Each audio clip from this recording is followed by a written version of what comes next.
Borderlands died twice. Borderlands 1 was a fucking vibe. I and It many other was. people were hungry for stat-based RPG mechanics in first. When I first played Borderlands, or when I was first like exposed to it or whatever, um, what grade was I in? Was I in high school? I think I was in high school or something like that. And I saw my buddy playing it, and I was like, "What the heck is this game?" With all like the numbers flying around everywhere, and I was just like, I was like kind of disinterested in the beginning, but then the time I played Borderlands 1 was after I played Borderlands 2, and I went back and played it, and then I was like, oh wow, this is what I was missing, because it mostly felt the same. There's a lot of quality of life things or whatever, going from like 1 to 2 or whatever, but it was still playable. Um, but yeah, I thought it was good still. Person shooters, and you could tell because if you isolate the gunplay, this game is not very impressive, but it did. No, the gunplay is not. It's only like you need to like be like a max level character or anything. At least in Borderlands 1 anyway, to do like anything kind of like speedy, jumping around, whatever. Numbers. I think it's cool how firefights end with no fanfare and resume the ambient, lonely guitar twangs. It's pretty atmospheric. Yeah. It kind of the like reminded me of like Black Flag whenever you're just sailing on the ship and your crew just starts singing shanties or whatever, and you just like zoom out all the way, you're at like max speed, and it's like, oh, this could be a painting or whatever. And then it was kind of like that in Borderlands 1, and like to the same note of Borderlands 2 as well. Yeah. The guns kind of felt and looked like toys, and the millions of guns that were advertised ultimately boiled down to a few dozen with a few variations on them, not counting the legendaries. Also, Yeah. I loved how visceral this simple game felt with how often enemies explode. Super fun.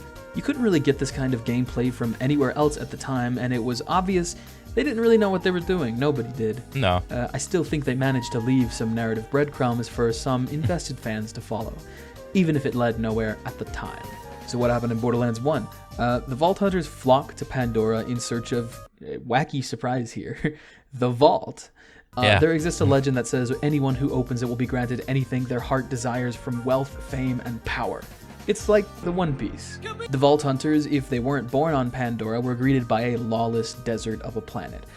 Yeah. The whole Wild West, but with a little bit of futuristic stuff tacked on, it felt really cool. Regular citizens fear for their life and are rarely found outside of large hubs. They go where they can survive. Everyone else are likely part of different gangs on Pandora. They focus on their hedonistic lifestyle revolving around murder. There's not much gleaned from them in terms of character. These killers largely consist of prisoners and abandoned excavation workers employed by one of the several companies looking for the vault as an investment. Towards the end of the game, you are met with an officer from the Atlas Corporation who has been taunting you occasionally throughout the game. In a final confrontation, she herself opens the vault in front of the player, clearly expecting some sort of power to wash over her, but is instead skewered by a creature erupting from the vault that the Vault Hunters then destroy. Very standard, nothing too exciting. It's revealed that the vault is actually an ancient alien technology meant to seal the vault monster. That itself is pretty interesting, but we're also introduced to Tannis, who is a vault researcher employed by the Dahl Corporation. By the time the game... Yeah, like this boss fight, it was like weird to shoot at like a static target, while all the other FPSs that I played before it's always like you're shooting guys that are moving. If you're gonna fight like a big guy, he's also gonna be moving. So it was just kind of weird to just kind of fight this static thing just like sitting there like this, like a Jabba the Hutt type bad guy. It's just like a bump on a log. Takes place, Dahl has pulled their resources and abandoned their excavation sites. Tannis has some dark recordings you can find in a side mission that detail her descent into obsession. She gradually loses her humanity and common sense in search of the vaults and is the last researcher alive when we meet her. She comes across as unstable and lonely, given that her logs say she wanted to savor the last conversation with her colleague before she died, despite calling her fat girl Shanae in the very same log and noting that she didn't even like her. 76th day. I was woken up, hoping I was having a reoccurring nightmare. Depressing stuff. and it shows the potential for storytelling in the setting of Pandora. Yeah. That's not to say the game was devoid of humor. Hey, you see my gun? Hey, you see my gun? Hey, you see my gun? Hey, you see my gun? How can I help? What? Hey, you see my gun? Scooter's a hoot and holler with how he's constantly talking about how he wants to kill Lucky with his stereotypical hick accent. Yeah. Like, look, he's just some dude sitting on a toilet. Bro's chilling. You first meet Zed, Sitting the on a doctor, toilet. and he's nonchalantly carving up a dead body. Do it look like he give a fart? TK Baha Nope. is another one of the early characters you meet that likes to make jokes about how blind he is. He's my guy. He's my slime, bro. Hey, thanks. I know it's rough out here, and a lot of people barely. So like the type of humor that was in Borderlands was very like on the nose, slapsticky, kind of dry sometimes. It was like very like in your face, like this is the joke. Wow. There was not a lot of like ironic stuff going on. But that's just the type of audience that it was, you know, trying to garner or whatever. Have time to help themselves, much less anybody else. Just know that your help means a whole lot. All right, see you soon. You don't get it, do you? Or it doesn't matter. Just come home back whenever you want. There's some pretty dry and genuine humor in this that might Yeah. get a chuckle out of you. I feel it won't make or break the experience for anyone, though. The humor is certainly not the focus of the game's writing. Borderlands The humor wasn't the focus. Even though the humor wasn't the focus, it was like half of the game, dude. Like, yeah, it tried to tell like a kind of serious story or whatever, but every other sentence that was coming out of like a character's mouth was like a joke. It was like a Marvel movie essentially. Yes, Thanos is coming down. He's gonna kill like half of the galaxy or entire universe or whatever. And it's like super serious. Tons of people are gonna die. Blah blah blah. But the characters are still making jokes to try to entertain the audience. Same thing with Borderlands. Like almost every other sentence is a joke. 2 takes that hopeless and depressing atmosphere and says, Man, fuck that shit. Dr. Pepper. Pandora is no longer a desert without any resources. Now it has a tundra, volcanoes, toxic bogs, even Oh, a little yeah. bit of green here and there. Yeah, Borderlands 2 was a massive upgrade from Borderlands 1, and I think I don't know how many hours I spent on fucking Borderlands 2. It was like maybe 1,000. I'm not sure. I played it on console or whatever. Oh wait, this will be a good shot for the video. You know how to disable the HUD, right? Wait, is it a command in this game? I think it's like F11. Oh dang. Oh, F11. It's one of the F keys, I want to Oh, say. oh, drop my gun. Oh well. Much more variety in the environments. Builds are way more exciting and varied in their play styles. Weapons are way more distinct. The gunplay is very similar but much more seamless. The Yeah. story establishes so much in Like the moment to moment gameplay, at least on up to true like regular Vault Hunter and true Vault Hunter mode, you could play essentially like any build of any character and it still be viable. It wasn't until that you got up to like Ultimate Vault Hunter and then like the OP levels where the builds would like kind of narrow, and it's like, okay, if you're gonna play this class, then you have to play this build, because if you don't, you're just gonna get one shot or you're not gonna do enough damage, and so on and so forth. So I would say true Vault Hunter mode would probably be the best feeling, because it still offered like a bit of challenge, and you still have a lot of variety in the builds. this entry as well. The main characters are the new wave of Vault Hunters attracted to Pandora by the call sent out by Handsome Jack, the unofficial ruler of Pandora by force and the president of Hyperion, to hunt the vault for him. The Vault Hunters pretty quickly swerve from that and experience an assassination attempt via a bomb on a train. After that, you land on a tundra and are discovered and assisted by Claptrap, who is sent to dig up the crash site for loot. After finding you, he tries to arm you and attempts to help him escape slavery. After this, the journey is set in motion and it is just so much fun.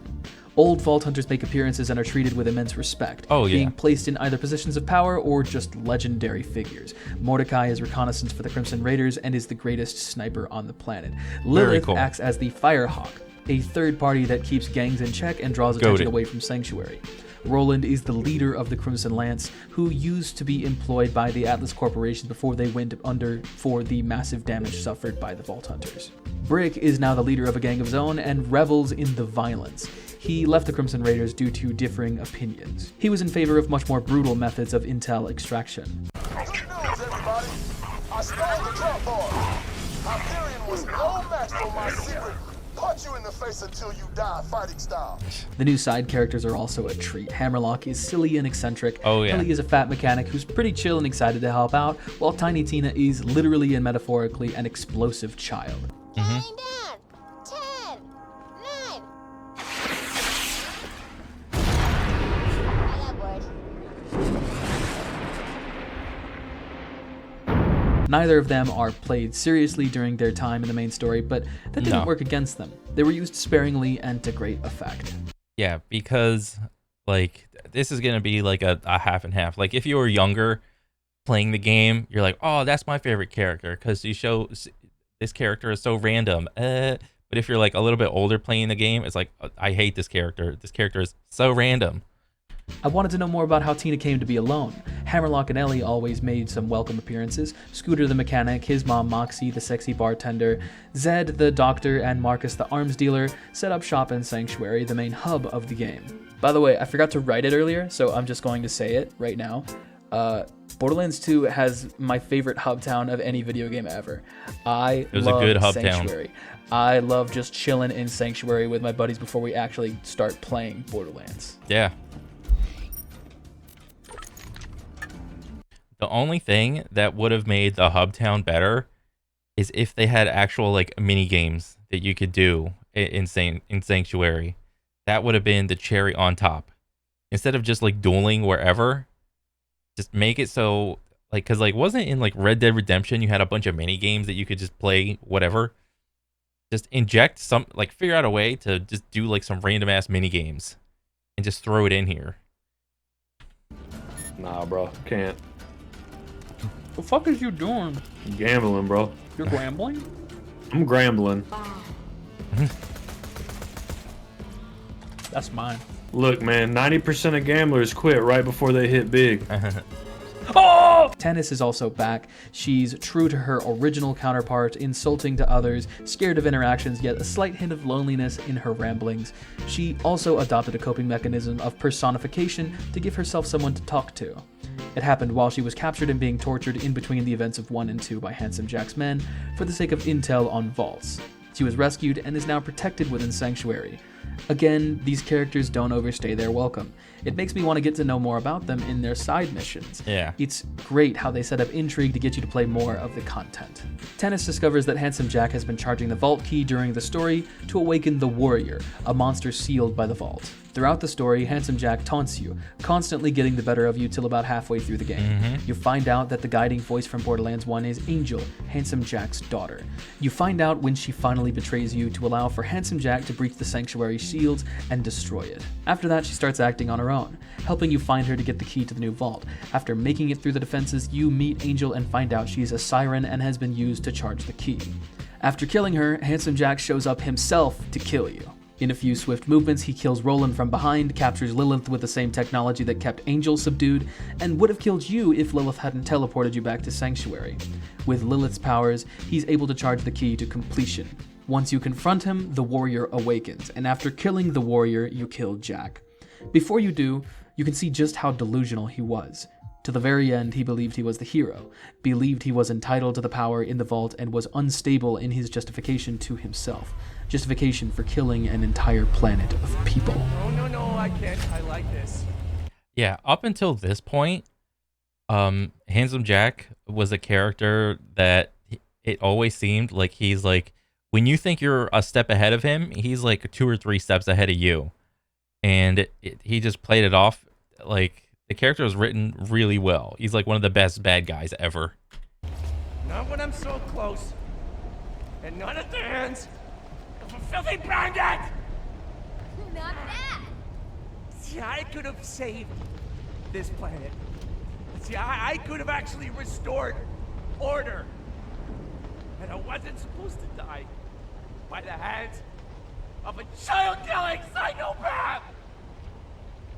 You're a savage! You're a maniac!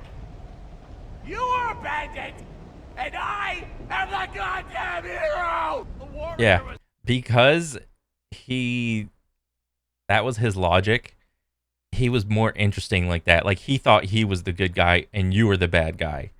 But, you know, that's not how it really turned out. practically a god. How? How in the hell have you killed my warrior? Shut up, bitch! He's a frustrating and confusing character, but definitely memorable for how oddly he behaved. Borderlands 2 was a great game. It didn't take itself seriously, but when it did, I really felt it. I think this was mainly done by using side characters and humor at appropriate times. Serious moments were given time to breathe. This game was certainly more lighthearted than the first, but that didn't prevent me from getting attached to these characters and appreciating the amount of lore provided for small characters, other planets, companies, and locations. This game also inspired me artistically. I really want to make a story involving a Mad Max-style setting and sci-fi level technology and dystopic corporate rule. I've been doodling in my notebooks for years since. I'll probably write a book someday if I feel like I can actually form something coherent. I don't even think this game is a masterpiece, but it inspired me. And this is all because of my intense obsession with Borderlands as a 13-year-old. I realize it's not perfect and that not everyone will like the humor, the story, or even the gameplay, but it's got a seriously special place in my heart. Borderlands 2 killed what Borderlands was and made something super fun. And also, all the DLC for Borderlands 2 was freaking awesome. Like, yeah, you could be like, oh, I don't like it because it had a bunch of microtransactions and blah, blah, blah. But, like, at the end of the day, like, at least to me, it felt like all the DLC was, like, worth it. Ooh, Borderlands 3. I was excited, dude. I saw the... What, you ain't gonna talk about the Space Borderlands or whatever that one was? I forgot the name. Reveal trailer, cool concept for the next villains, awesome playable character designs, the gameplay looks like Borderlands but even more modern. I was ready, dude, and what did I think of it? Okay, so I will preface this by saying the time between Borderlands 2 and 3 was a long time. So in that time, with all the success of Borderlands 2, there are a lot of other games that came out and tried to do the looter shooter thing. And because of that, by the time 3 came out, I was so exhausted of looter shooters. You know, every game company and their grandma had their own version of a looter shooter. And I mean, I didn't play them all, but I played like a couple of them or whatever. And I was just like, I was done. Like the rarities of the gear, the numbers that fly up, the criticals, so on and so forth, upgrading your gear, the multiple currencies. I was just like, I'm exhausted. It was alright. It was pretty good, actually. Overall, I really enjoyed it, and I had a great time during the first playthrough. I thought it was seriously lacking in endgame content, though. I mean, all there was to do was collect guns, and after a while, it felt Yeah, he's gonna say it felt meaningless. I think my first playthrough, it was like alright, or whatever, of Borderlands 3, but, you know, a lot of time spent in Borderlands 2 is like the end game, and Borderlands 2 had like a really good and like an unintentionally good end game, with like the OP levels, and then every time you go up an OP level, you gotta like refarm all your gear or whatever, and you could like spot farm guns and whatnot, or you could go to a specific spot that would always drop like a certain gun. So it wasn't that hard to get like the BIS level gear in Borderlands. It was like very casual friendly. The game wanted you to be overpowered, to overcome the challenges, you know, on the next OP level or whatever. Borderlands 3, it was like, it was just all right. You know, at the end of the day, you're still gonna play Borderlands. You got your health, your shield, a bunch of different guns. You got your, what was it, 3 or 4 skill trees or whatever. And then what was it at the end game? Like this number down here, I forgot what this was called. Like it wasn't OP levels. It was like, was it like nightmare levels? I don't remember. But essentially, it acted the same way as OP levels or whatever.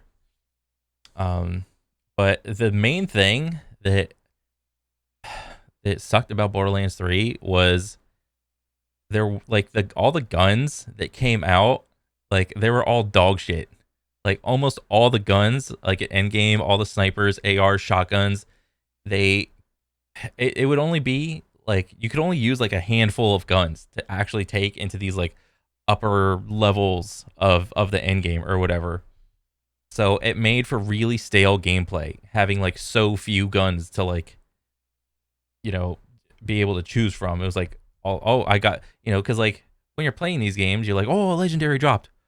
You know, you hear the bing or whatever, and you see like the orange glow. You're like, oh, what is this? What'd I get? But a lot of the times in Borderlands 3, the legendary guns just fucking straight sucked, man. And it didn't feel good when legendaries dropped. Meaningless before they actually added some tough bosses. Something to actually use your cool weapons on. Oh, but the presentation. Oh, the environments were drop dead gorgeous. Oh, yeah. Obviously not the peak of graphical fidelity, but design. No, because it still has to retain that, was it cell shaded graphics quality or whatever. And because the game chooses to go like cell shading or whatever, like with the black outline on the edges, it looks better for a longer period of time the more cartoony a game looks. Because like if a game tries to tout itself as like, oh, this game is like so photorealistic, blah blah blah, look how realistic and awesome the graphics are, the next year the game comes out, like games come and go, it's like the game that said, oh, look at the graphics, you look back and then it's like, oh, that wasn't that good really. But you can go back and play Borderlands like 1, 2, and 3, and because they chose the cell shading thing, it's like it looks good. It's good enough. In such a way that makes everywhere you walk a work of art.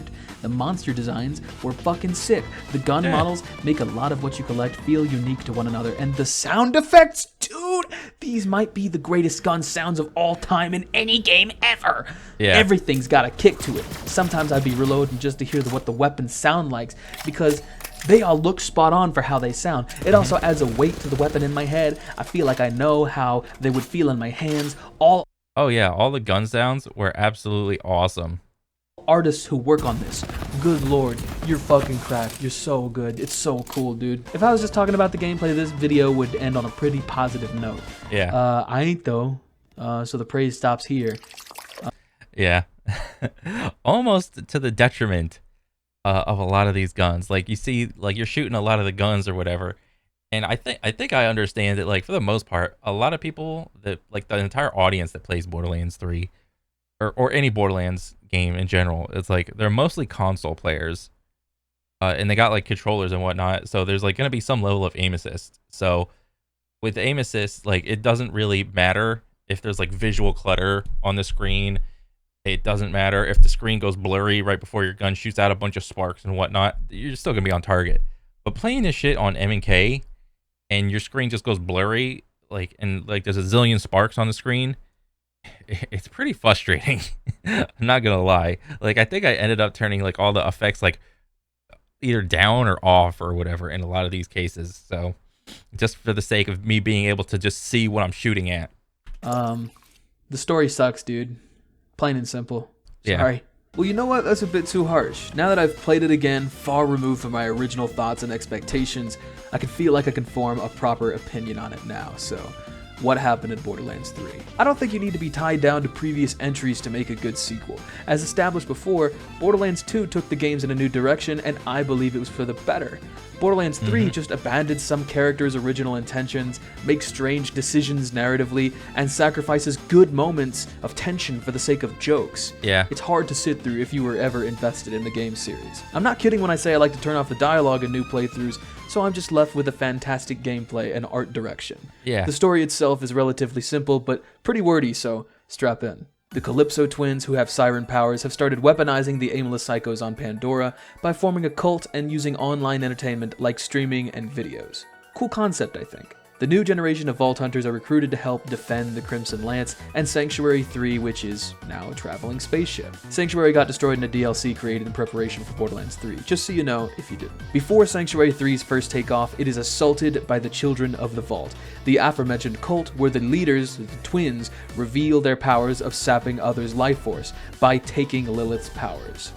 The main characters are tasked with collecting the power from all vaults before the twins are allowed to seize them. Maya and her 2B Siren apprentice Ava are picked up to help with the vault in Promethea, a planet controlled by the character Reese's company, the newly revived Atlas Corporation.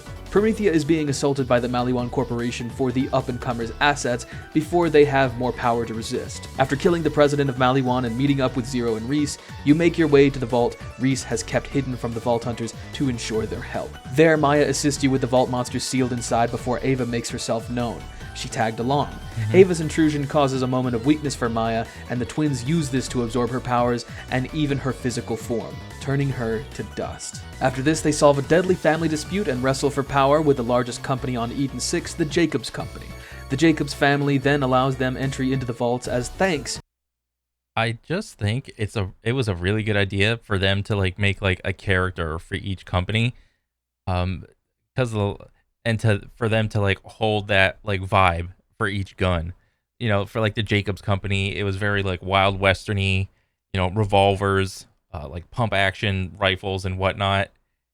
And I thought it was cool at the time to see like the president of each like company or whatever. So yeah.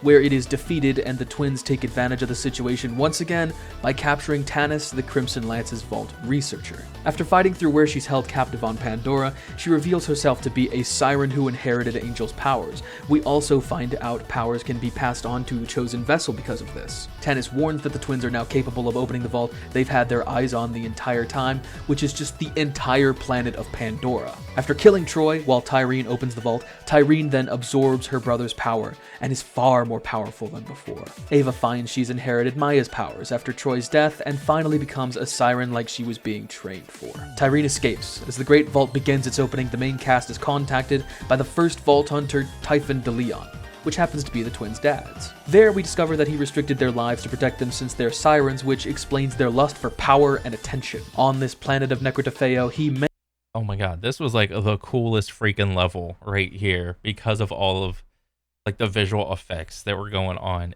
This level was freaking awesome. Mentions that the ancient alien civilizations developed the vaults as prisons, and he can use them to reseal the waking vault monster from the planet they're standing on, Necrotafeo. Tyreen appears, kills him, and makes her way back to Pandora to absorb the power of the vault monster. After this, she is killed by the new Vault Hunters, but it doesn't stop the destruction of Pandora. Lilith uses her reclaim powers from Tyreen's death to reseal the vault and prevent the destruction of the planet after passing on the Crimson Raiders to Ava. This act presumably kills her. The remaining characters bask in the glow of the sacrifice. Those are some long-ass spark notes, I'm sorry about that, but I feel like it was important. I don't think it's a bad outline for a story. I absolutely think that this could have been accomplished in an interesting way, but the execution failed horribly for me. Like I mentioned before, the game is all too willing to sacrifice tension for a joke. I replayed the game recently to better understand my feelings on this, and honestly, it's not as bad as I remember, but there are some moments that still feel terrible to watch. Go, go, go, go, go! Siren light! Shut up, die, die, die! For lack of a better... Yeah, that guy, like, that he was shooting at, that character was so fucking bad, dude. Like, he's supposed to be, like, this crazy homeless guy who's just, like, he's the giga comic relief for the regular comic relief. Like, it was just so bad. More polite term. After Maya's death, the cast just stand around, and Tanis is written to treat her death like it meant nothing. When she was alive, I preferred her that way. That didn't come out right, but she's gone, and that's how it is. All we can do is fight to honor her memory the best we can. People die in wars. By the droves. I mean, open your eyes, people. Don't ask me to speak at your funeral, Lilith. Yeah, that was like a horrible speech. For what was she talking about? Like when Maya just died? Like that's like fucking trash. It doesn't mean anything. It shouldn't mean nothing. For as cold as Tannis appears to be, she's always appreciated those around her and expresses her loneliness and isolation on occasion. If you were as deep into the Borderlands lore as me as a creepy teenager, you'd know that Tannis had a little crush on Maya. I didn't expect them to remember that with all the writers coming in and all, but to just have her disregard that death just felt like a betrayal, and it doesn't allow the moment any time to breathe. One of the best things that Borderlands 2 did after a death was prevent fast travel. You had to take your time and walk back to wherever you needed to go. You had to wander through Marcus's stockroom when you got teleported after Roland's death. What happened? What the hell just happened? First Bloodwing, now this? Vault Hunter, find me a sanctuary. We gotta get Lilith back. Yeah, so this is the part where Roland just died. It was quiet. There was even a mission where you could inform the residents of Sanctuary of Roland's death, too. It was really interesting to hear these larger-than-life characters grapple with mortality. Yeah, and then you just get ported into this like little basement and it's like quiet. There's no music going on. You just have to sit there and marinate in the fact that like this like main character type thing, a guy just died or whatever. So you gotta like just do a little walk up and just be like, dang, that just happened. There wasn't really any moment like this in Borderlands 3.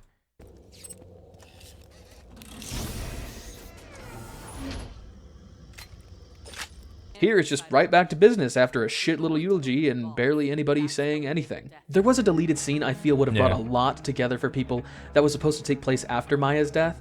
Tannis starts her little speculation dump and Lilith basically tells her to shut up, which is super fair for the moment. Ava doesn't shoot blame towards Lilith like in the release game, she just kind of wallows in her sorrow. There's also some background characters just standing, which would have added a lot to the feeling that Sanctuary 3 doesn't have just like 6 people on it. This is a side tangent, by the way. It feels like Lilith is the leader of the Crimson Raiders for no fucking reason, because we don't hear anything from the people on board ever, or even receive a mission from them, aside from this silly dinosaur. It's funny. Please laugh. I don't know why I'm shit-talking Maurice like that. Maurice is my guy, man. Maurice is shatteringly honored to be aboard the Sanctuary. I love you. Mwah. The crew later stands by the fire and mourns the loss of Maya as Ava looks on from above, perched on a ledge. Ava puts blame on herself instead of the characters we all know and are already attached to, like in the base game. Ava even says Maya wasted her life on her. It's a much more down-to-earth way to get to know Ava than the side mission that actually came with the base game. I don't feel like getting into it over that, you know, it was trying too hard to be funny and it was just boring. Lilith even relates her experiences to Ava by alluding to Roland's death and reveals that she believes she's to blame for it. Not only does this warm me to Ava and put some things into perspective, Lilith gets some profound development here as well. They sit in silence and watch as the characters pay tribute to Maya before resolving to go to Eden 6. If this scene were in the game, I could forgive every cringy thing that Ava said. Ava's a kid with no friends. Of course she's gonna be weird and say stupid shit to sound cool. I can open this tomb up Yeah. with no sweat. What you got, tomb? You got nothing. I think she was intentionally written annoying to hammer that home. I don't know what happened though. Some people believe Bro, so many characters were written to be like annoying or whatever. the scene was drawn after the game was made to calm people about the writers on staff, but I think it fits the narrative too perfectly not to be a part of the original planning phase. This little bit here would have made the characters much more understandable.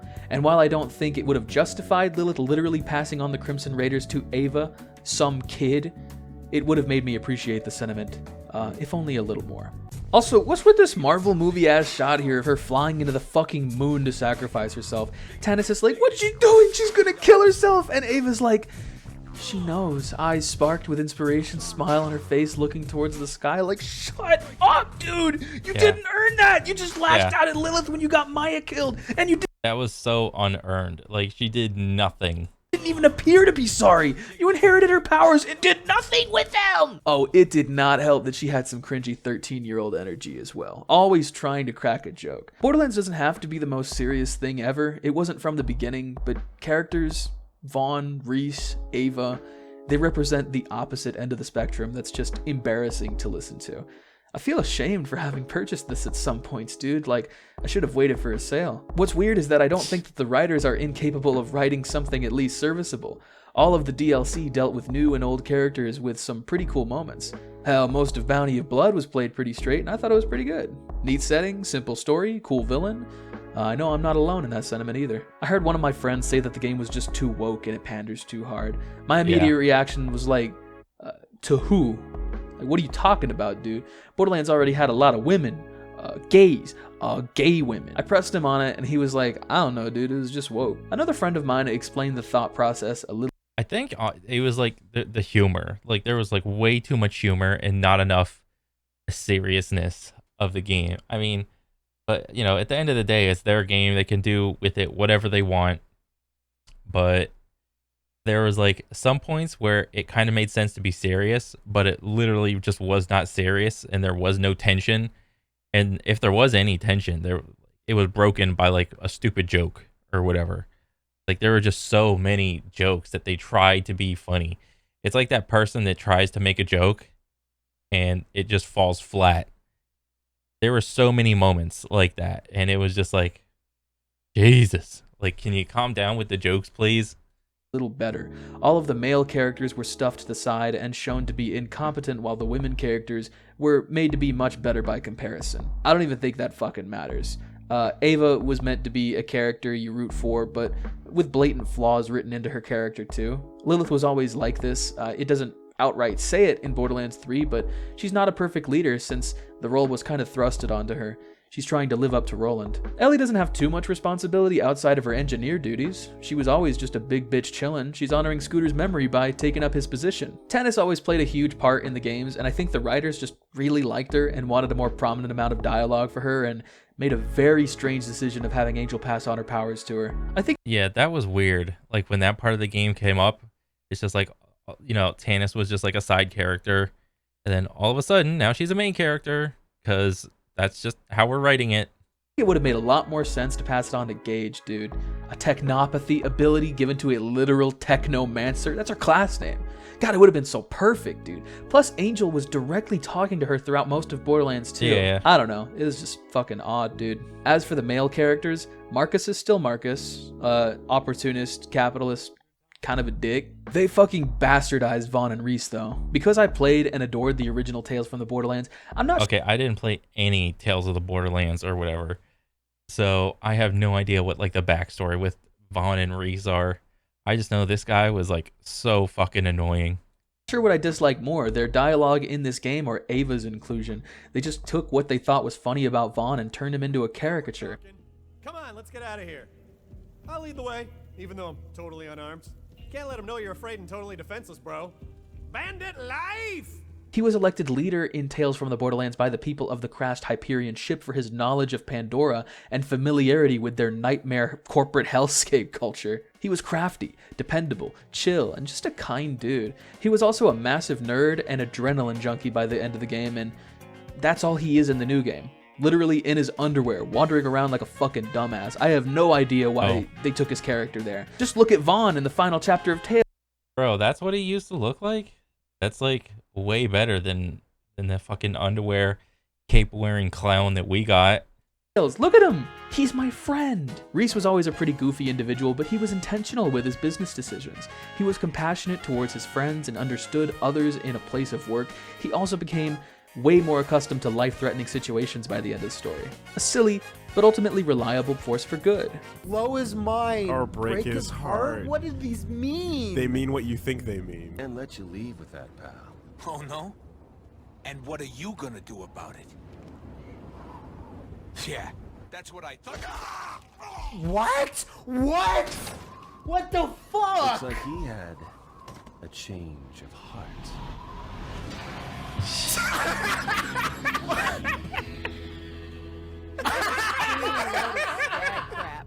That's, yeah. That's, I was like, that has to be something.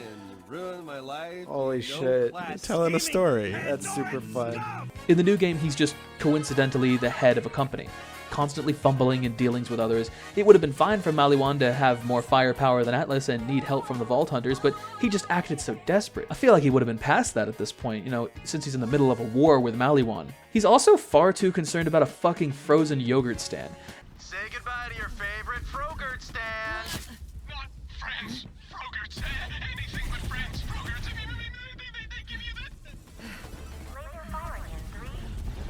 Was that just like a one-liner type deal, or did he actually like harp on that the whole game?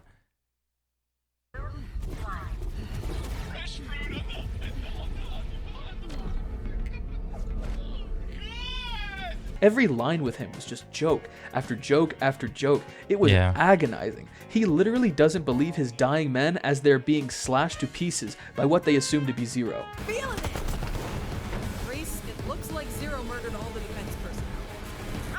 No. Zero's loyalty is not in question. Wherever he is, he must have a good reason. You just focus on kicking out Malawan. You're in the lobby. We're going to hold them off from... What? Zero? What are you...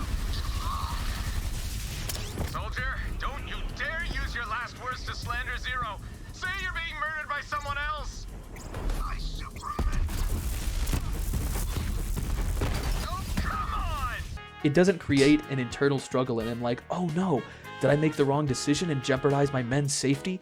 That's supposed to be his defining feature against his corporate rivals, and the reason we don't want to kill him as opposed to any other corporate leader. He's supposed to care about his workers. It's just desperation to fill dead air with laughter. I would have preferred dead air, honestly. I really don't think this is some woke agenda or whatever the fart you want to call it. Yeah. Just a misunderstanding. Just a misunderstanding? No, that's just bad storytelling, dude. Understanding of what made certain characters great and a questionable final execution of some neat ideas. I have just been rambling, dude. Sorry about that. Borderlands used to mean a lot to me. It was that one hyperfixation I had growing up. I was just super disappointed that they got the writing wrong for the third game. I know that art is subjective, but nah, they got it wrong, bro. This shit is incorrect, man. Fuck. If I were... It was bad writing. That's what it was. At the end of the day, it was bad writing. It was too humorous. It was never serious. Like whatever like emotions the characters were supposed to feel, they just literally took that and made them the radical versions of it. If I were to take elements of the story and do something with it to make it more palatable to me, I would take out a ton of jokes first. Eventually, you know, this stuff is just white noise. I would turn the mission involving Ice-T's silly little robot character and make it a side quest. I skipped that bit in the briefing because it doesn't matter at all. I'm not kidding, by the way. If you haven't played Borderlands, the rapper Ice-T was a character in the main story of Borderlands 3, and it went on for a fucking while. Cram it, Genevieve. I got a friend now. We're here for the key fragment. I know you got it in the security hole. He's an AI in a bear. If you got a bunch of comedy bits you'd like to do like that, you know, I'd definitely save that for a side quest. There was also a main mission with a character named Clay, too. Not really worth mentioning. Should have been a side mission, too. I'd probably try to make an effort to have the Calypso Twins EchoNet content be a little bit more entertaining, too, rather than cynically taking the concept of an internet celebrity and printing it onto a villain. All their content was just dumb. Look at this. Hey, Joe! Looks like we interrupted your sad times. Here, maybe this will cheer you up.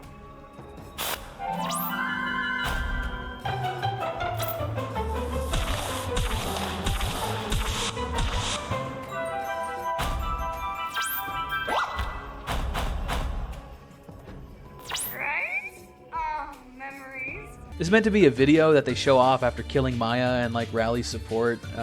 Maybe the point was to get me to hate them, but it just looks too lame. It also feels kind of mean-spirited towards what people actually enjoy about online content creators. It was also a missed opportunity to talk about parasocial relationships as well.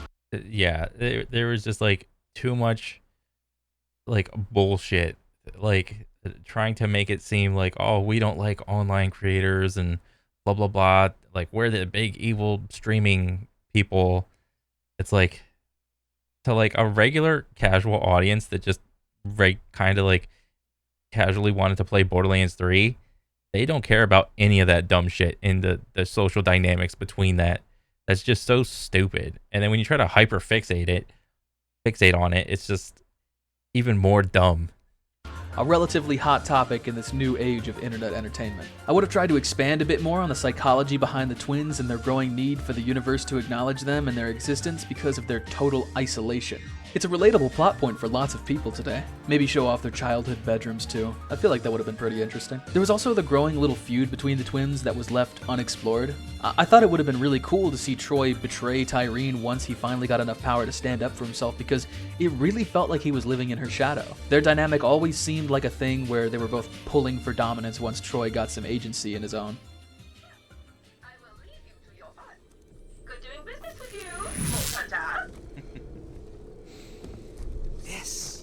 is awesome. We haven't really had a chance to get to know each other, huh? Ty's been doing most of the talking. She does that, right? She's the center of the galaxy, and the rest of us just sort of orbit around her. You know, Tyreen says we should let you keep playing along. Yeah, a little competition gets our followers all riled up. But I'm not one of them. No, not anymore. I'm done getting table scraps. Also, this is a vague criticism and not very constructive, sorry, but they just didn't feel super threatening. I'm not sure what I would have... No, they didn't feel threatening at all. Like, in storytelling, there should always be, like, a big bad guy presence looming over the main character, where it's like, anywhere you go, there's the presence in some way, shape, or form of the big bad guy. And it's like, you go throughout the story, and yeah, like, they would sometimes pop up in, like, the little screen or whatever, and, like, talk shit, like, kind of like Handsome Jack did.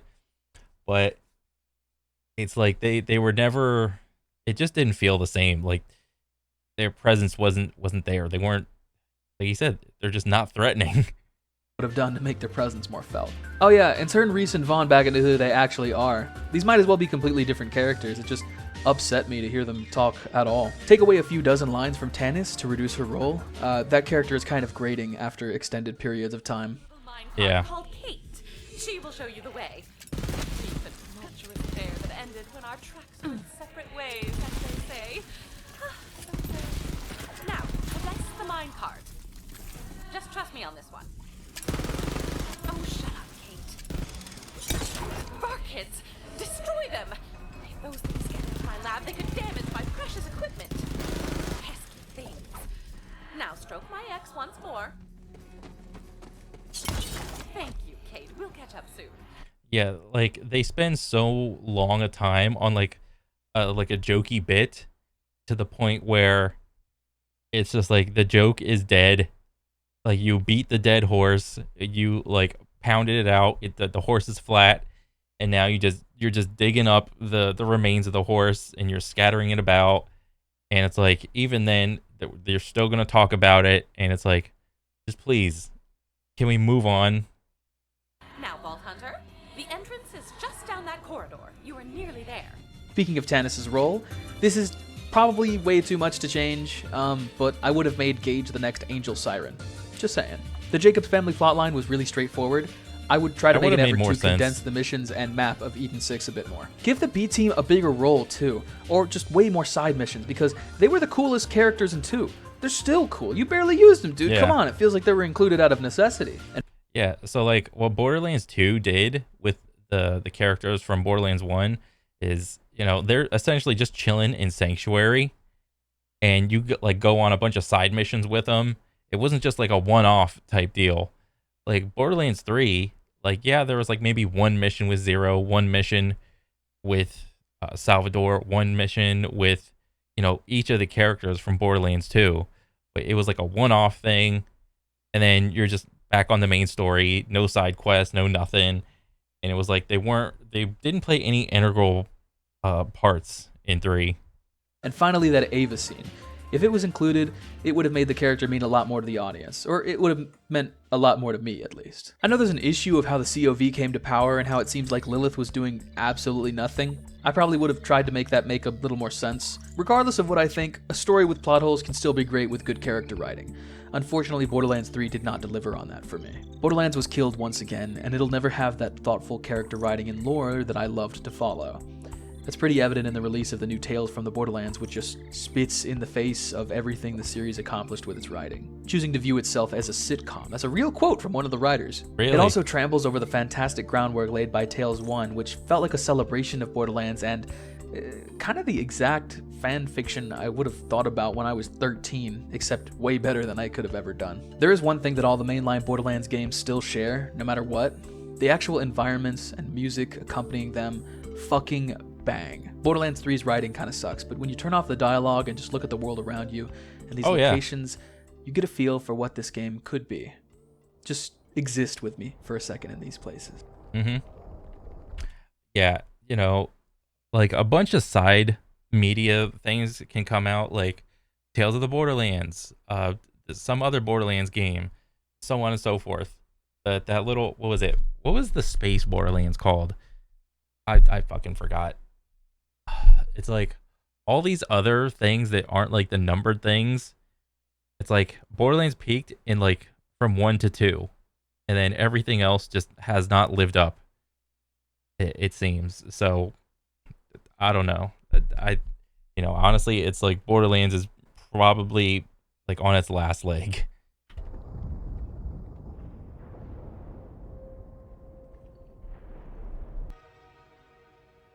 And yeah, all these environments are awesome looking. Like the swamp feels like a swamp. There's greens, blues, grays. All these like random little explosions and like the red sprites just coming out, just like a cherry on top. In terms of gameplay, mainline Borderlands games are only getting better, bigger, brighter, sleeker, faster. Maybe you don't give a shit about anything I mentioned and just I mean, yeah, they might be getting all that, but like, how deep is it? You know, are we gonna do like the whole? It's about as wide as an ocean and as thin as a puddle. Is that the future of Borderlands? I mean, I hope not. enjoy the games for what it did right, but I really care about the atmosphere, the vibe. I hope Borderlands hasn't lost that forever. That's all I really got. This kind of just turned into a rant, and I apologize, but that's okay. Maybe you're into that sort of thing. Maybe you feel like me about it, or you haven't ever played one, but you feel like hearing a long-ass video on something you'll never care about. I've been there, dude. It's one of my favorite pastimes. Anyway, thanks for joining me. I'm Frogwater. If you want more Borderlands stuff from me, I have a low-effort content channel where me and my friend just shoot the shit about Borderlands, and we made a tier list of the characters and lore. Check it out if you're already a huge nerd over this stuff. Later. Nice.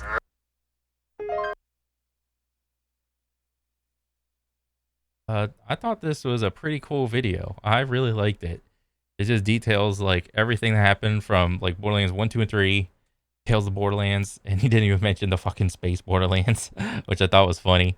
But yeah, this is a great video. Yeah, I mean, I played a lot of the Borderlands, so I've been there. I've experienced a lot of it, and I completely understand what he's talking about. Like, it was like 1 came out, it was all right. 2 came out, it was peak. And then like a lot of the other shit came out, and then from 2 to 3, it was like too much time in between. I'm all looter shootered out of my mind. I'm exhausted from it. And on top of it, the storytelling was just like so off base. It was terrible. But at the end of the day, it is what it is. So yeah, great video anyway. So I'll see you guys next time on the next one. Peace.